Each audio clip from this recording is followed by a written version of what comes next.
Mark, how are you? Good to be back last weekend. Yeah, delighted. I think a few weeks ago she told me I'd be sitting here having played the last game. I wouldn't have believed it. So no, I'm just so happy to be back, and hopefully now I can really help the team the rest of the season. Was that a thigh injury? Yeah, it was my quad. It was one of the days in training and I'd hit a shot and something had went, and we didn't think it was that bad, and after scanning it showed something it kind of tore. So I was a bit numb, and I think at the time it was. I've never been as sad as that. I was genuinely sad. So, but looking back now, it's kind of you learn from it, and it was a different challenge to overcome. I'm happy to be sitting here.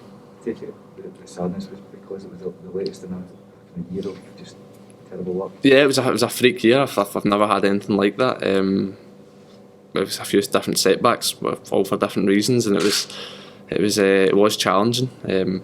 I think you do learn a lot when you're having to do different things to keep yourself going, and I've overcame it, and I'm feeling really good now. The manager was saying you perhaps turned down offers to go away in January. Was there motivation still to play here and things like that and come back for this injury? No, definitely. I think it's kind of feel unfinished business here.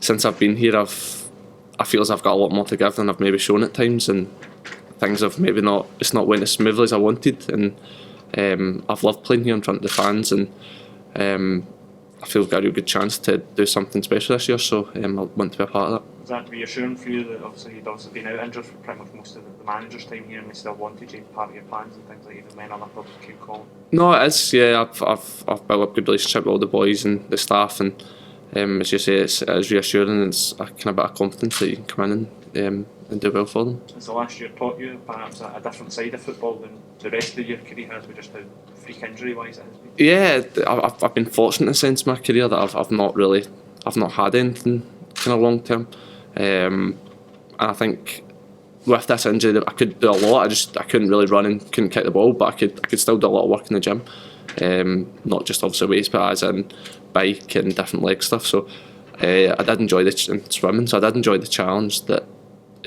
it posed in different ways to kind of challenge myself. So I do feel as I've learnt a lot, and I'm feeling good for it. I think the way it's worked out, your last 3 games are going to have been against Aberdeen now, and know them fairly well. Yeah, I know that's actually quite funny. It is, yeah. It's been, I think every game I've played them this season's been very tough, and they've went our way, so we're not expecting anything different tomorrow. Is it a bit more challenging to prepare for these games when you have sort of played a team like 4 and 5 times in a season, different things like that? I think the way the manager deals with us is that we focus on ourselves, so we'll just see it as an opportunity to do what we want in the pitch, and hopefully it'll go our way. Has the manager sort of constantly been reassuring you when you were out injured and making you sort of feel part of the group still? Yeah, I think to be honest, it's a very close-knit group. I think everyone's here. The days are long. Everyone's there together, working hard. There's not much isolation, so you do feel a part of it. And I think the boys especially done a lot to keep me going. There's also a lot of competition in midfield in this squad. How much does that drive you on as well? I think competition's healthy anyway. Obviously, I think long term it's the best for the club in the sense that everyone's going to be pushing themselves, and individually it's only going to make you a better player. So I did have a drive when I was out that my aim was to get back into the team as soon as possible, and hopefully I can sustain that. Have you kind of picked up new kind of techniques to overcome these kind of setbacks in the last year? Like, obviously, the third one comes.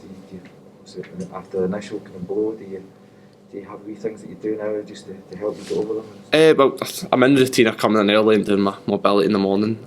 Obviously, always coming early, but I've been spending a lot of focus on that, and doing a lot more leg strength and maybe kind of avoiding upper body stuff. But yeah, I've been learning obviously of the physios. Davey Henderson's helped me out with a few things. He's given me a lot of tips, and Dave Rhodes and Callum come in and they've given me pointers as well. So I'm just trying to learn off different people, different things. Just kind of mentally as well. That's the kind of, you speak to footballers about injuries, and that's the kind of most challenging thing as well. How do you manage to kind of overcome these things kind of psychologically? No, that is probably the biggest challenge. I think I said to Ben last week that when people say blood, sweat and tears, you think it's just a metaphor, but there was genuinely blood, sweat and tears trying to get back. But luckily I've got good friends and family around me, and I was kept positive, and the end goal was always in sight, and we achieved it. There's a lot to look forward to the next few months. Push for the top 6, the Scottish Cup quarter-finals as well. Is that you just have to focus on that when you're going through those blood, sweat and tears? Definitely, I think you always want to be back involved in that.